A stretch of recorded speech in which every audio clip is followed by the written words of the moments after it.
4 years ago, during May of 2020, we headed to eastern Tennessee in the mountainous part to assist a landowner that later became our friend, Michael Hill. From there over, everything else is just wet weather stuff. Michael had just purchased 200 acres and was all excited to start dolling it up so he and his family could enjoy some better quality hunting. So the key to all of deer growth, it's all based on photosynthesis. So it's getting photosynthesis at ground level. We have to get more sun down to where it's doing good. Deer make a living 0-3 feet off the ground. It's always fun meeting people and help them come up with a habitat and hunting improvement plan.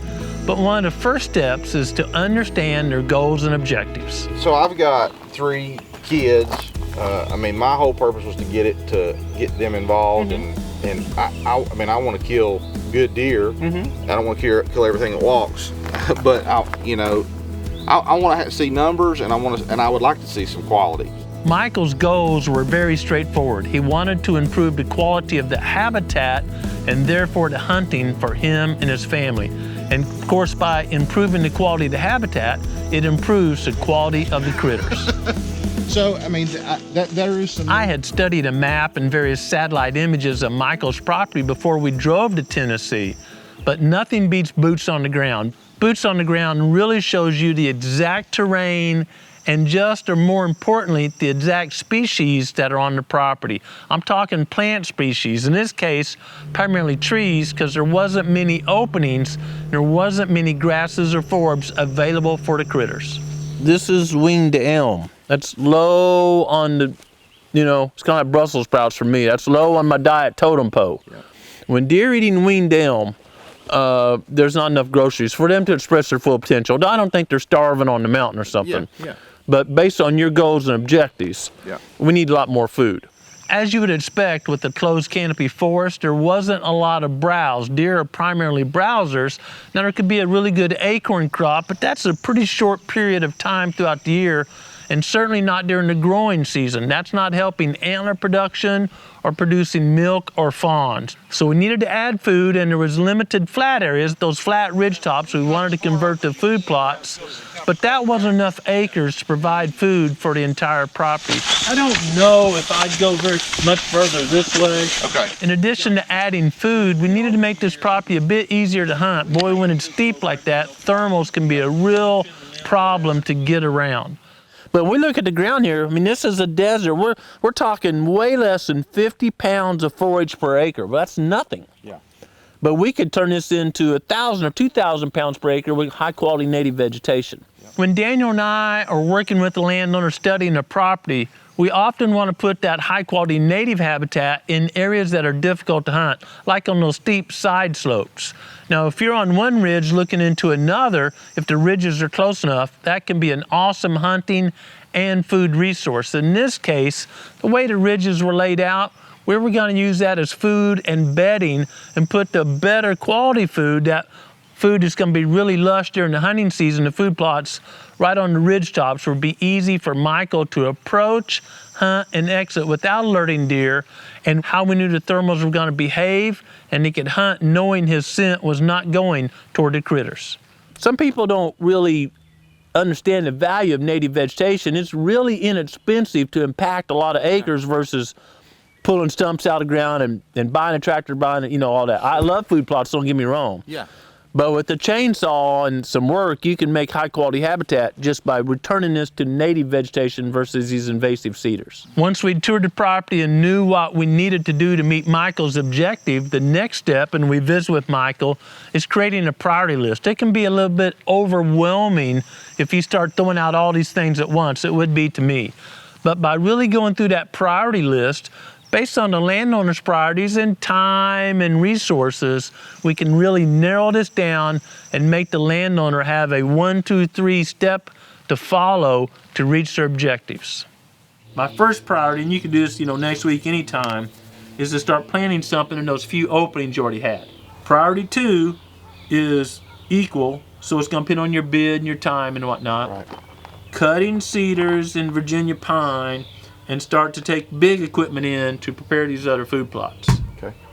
After we had a great visit with Michael and sat on the back of the truck, stood around and really talked about our observations and that priority list, we return to the office and create a detailed map with some additional information to help guide Michael through these projects. A lot of folks are like me and Michael, man, we work all the time. Sometimes you don't have enough time to implement all the projects yourself. I understand that, I do the same thing.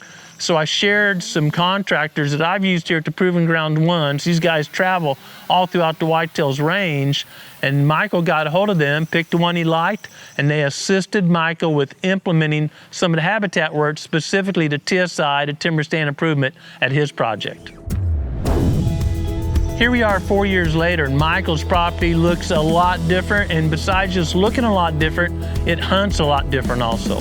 Growing Deer is brought to you by Bass Pro Shops and Cabela's. Also by Green Cover Food Plots, Winchester, PH Outdoors, Moultrie Mobile, Steel, Fleet Outdoor Apparel, Morel Targets, Fourth Arrow, Scorpion Venom Archery, Case IH Tractors, Ward Laboratories, Burris Optics, G5 Broadheads, Prime Bows, and Redneck Hunting Blinds. It was a bit of work to see a deer when Michael first got the property, but now he's getting all kind of pictures and seeing when he's out, deer, turkey, even some bear and bobcat. Michael's super happy with this project.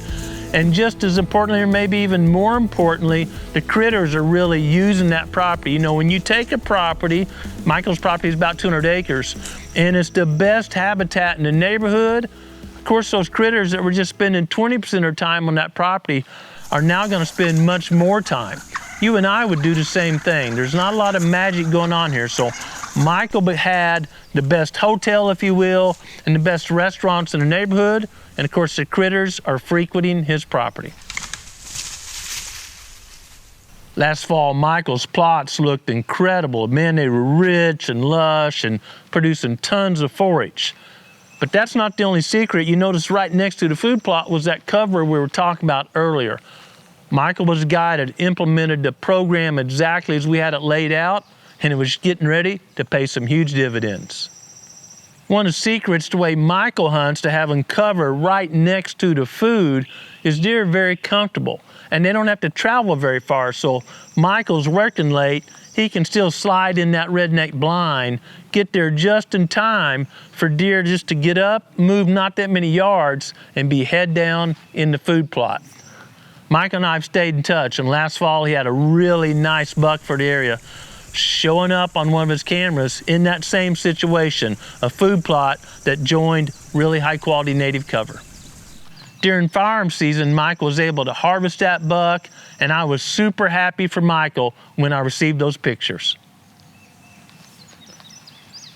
When I just talked to Michael the other day, his food plots are full of cereal rye. Now that rye's done its job as far as feeding deer in the winter, but right now it's photosynthesizing and pumping really good stuff into the soil, helping feed that really thick clover crop he's got below the rye. And those two combined have tons on there that Michael will plant right through. He's using a no-till drill. He's gonna plant green right through there, crimp that down, and that will be fertilizer and weed control for his summer crop. It's been a lot of fun working with Michael, and that's one of the joys Daniel and I have of getting to work with landowners and helping them meet their goals and objectives. You know, developing these relationships has been a big part of my career, but even more important than that is making sure we have a relationship with our Creator.